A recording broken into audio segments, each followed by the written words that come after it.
Hi, folks. So I hope everybody's well. One thing that we are taught to be able to do, and we all say that we are good at it, but I bet very few of us are not actually as good as we claim to be. And no, I'm not talking about what goes on in the bedroom.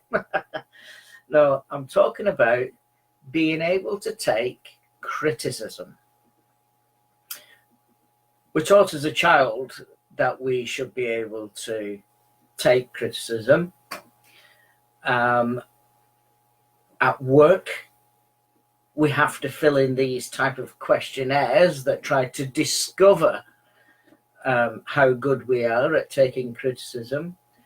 And our default position tends to be, I'm not really good at criticism, but I'm okay with constructive criticism. What's the reality? Really, if we're being honest with ourselves, we don't like to be criticized, whether it is constructive or not. Hi, Pam. Glad you could make it. So we don't like to be criticized, whether it is constructive criticism or not. I personally don't believe that it is something that sits comfortably with most people. And I know that we should be able to do it. I get all the reasons for it and everything else. So with criticism, let's start with constructive criticism first. So constructive criticism is fine. Somebody is saying, you can maybe do this one way instead of another way, and what you've done is good, but it could be a little better. And to a certain degree, what do we do when we're receiving that constructive criticism? We look at the person who is giving us the critique, and we make mental judgments and assumptions about these people. One, do they have even the qualifications to critique us in any way? Are they going to get something out of it? And we go through a whole different process and start analysing the person who is giving the critique. With criticism, the nasty stuff, we tend to dismiss it. But occasionally it'll get under the skin. And a couple of years ago, I know the sun's in my, let me just, wrong way. There we go, that's better. A couple of years ago, I had a beard, pretty much as I do now, a little bit longer. And my wife was looking for me because we had to go somewhere, and I'd just taken little Archie out for a walk, and she stopped somebody in the street and she described me. And she said, "Oh no, I saw an old man with a beard going up that way." And of course it was me.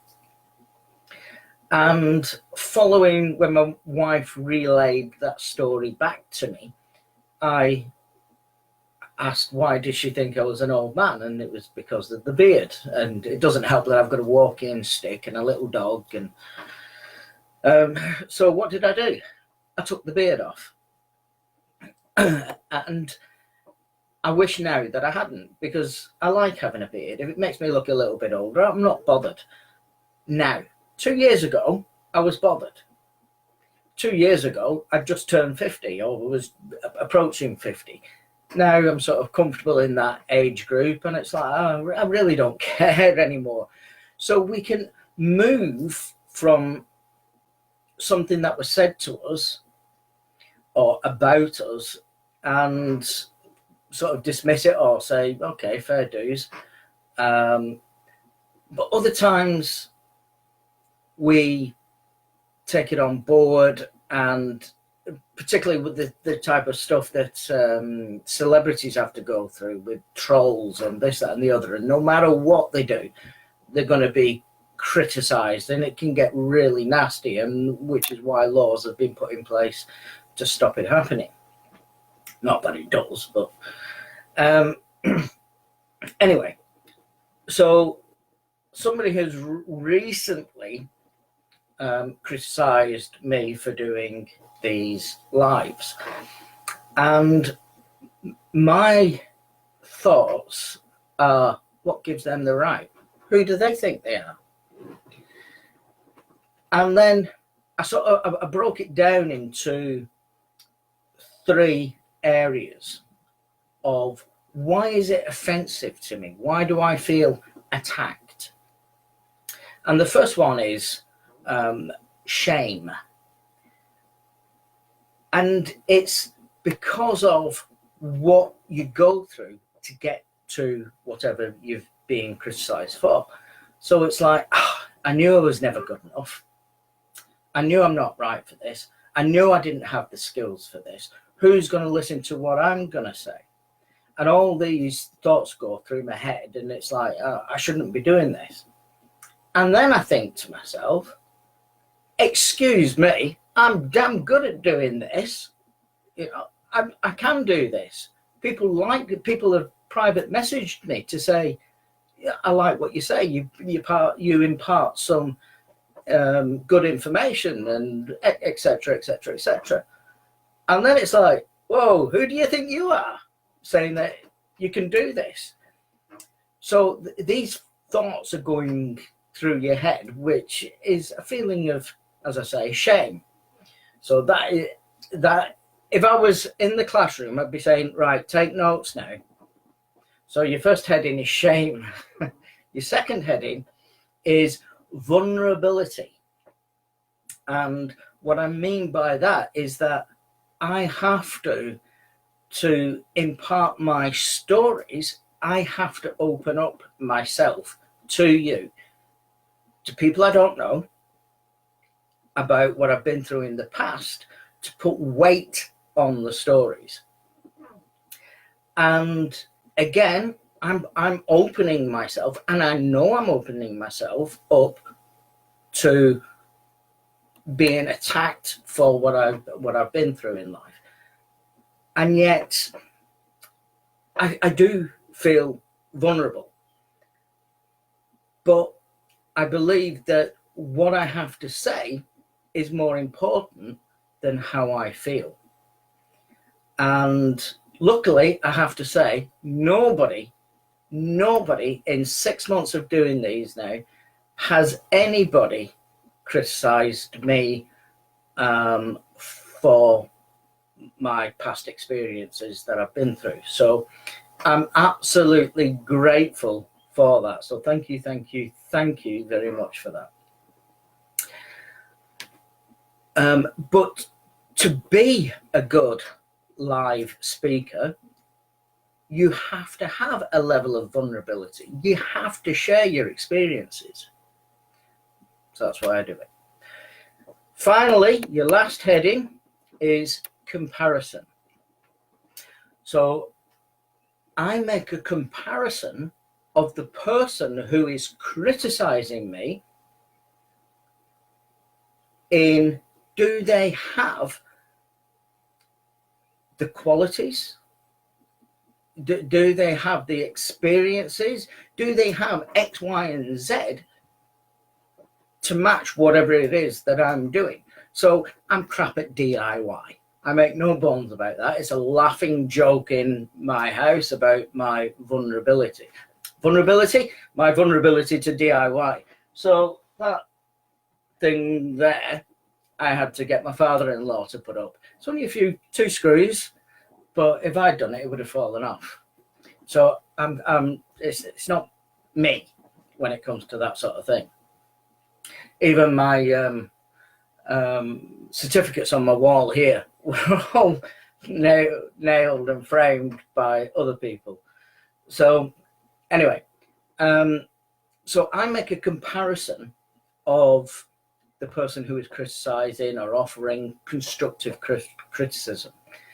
And we tend to think the people who know me most are not the people who are going to get the benefit of these videos, because they know me and they know the stories already. So if it was to do with this, then, or what I'm talking about, then I could say, well, I'm not doing it for your purpose anyway. I'm doing it for other people. I'm doing it for free. And what are you doing for free? What are your experiences? If you're so good at doing this, you come on and share your experiences of how life has taught you lessons, or whatever the scenario may be. So I weigh up the person who is doing the critiquing and base it on whether I value their judgment or not. And if it is a troll and somebody I don't know, I'll just hopefully, I mean, last 2 years ago, I took off a beer from somebody I didn't know. So hopefully I will ignore it if it is of no value to me. And if other people say, no, what they're saying is wrong, ignore it, then I will do just that. And I have this ability to compartmentalize information so that it doesn't affect me, or I can disregard it. So yes, we have to take criticism, constructive criticism, and we have to be better at it than we claim to be. And I think that is how we can only get through criticism, because we're always going to be criticized, is weighing up, does the person have the qualifications to criticize me, or are they just critiquing negatively for the sake of it? And when it comes down to it, that is what we have to do, is make that decision between, is it coming from, whether it's constructive or otherwise, from a good place, or is it coming from just being an awkward git? And so that's my little lesson for today. Just on the reverse of that, I was asked to critique somebody who'd done a painting, not by the painter, by a third party. And this person had done 2 pictures of very different styles. They'd just become retired, I think, and was taking up art. And one was very good and one was poor. And if I was marking it in, I know art is different and all that sort of thing for marking, but if I was marking it in a classroom, one would have got a merit, you know, a sort of 60% grade, and the other would have barely scraped a 40. And so I told the person who'd asked me for the constructive criticism what I thought. One was good, one wasn't so good, and the reasons why it wasn't so good. And the feedback I got back from this person was then to be negative towards me and ask me, how dare I base my opinion on that when the non-artist party has no art, claims to have no art ability, is then critiquing my ability as an artist on critiquing somebody else's work, a beginner's work, which is very easy to critique. So yes, I just dismissed it. Look, don't ask for my opinion if you don't want to hear what I have to say. Asking for somebody's advice, you can then take on that advice and dismiss it and make a decision on what you think different sources have told you, and then you work your own way through that. But don't ask for opinion and then be upset with what you hear. which we should all know by now because there's enough talent shows on the television, talent panel shows, for us to understand where that sort of opinion can come from. So anyway, criticism, be it good or bad, weigh up who is saying it and base your feelings then on what they have said. Okay, folks, night.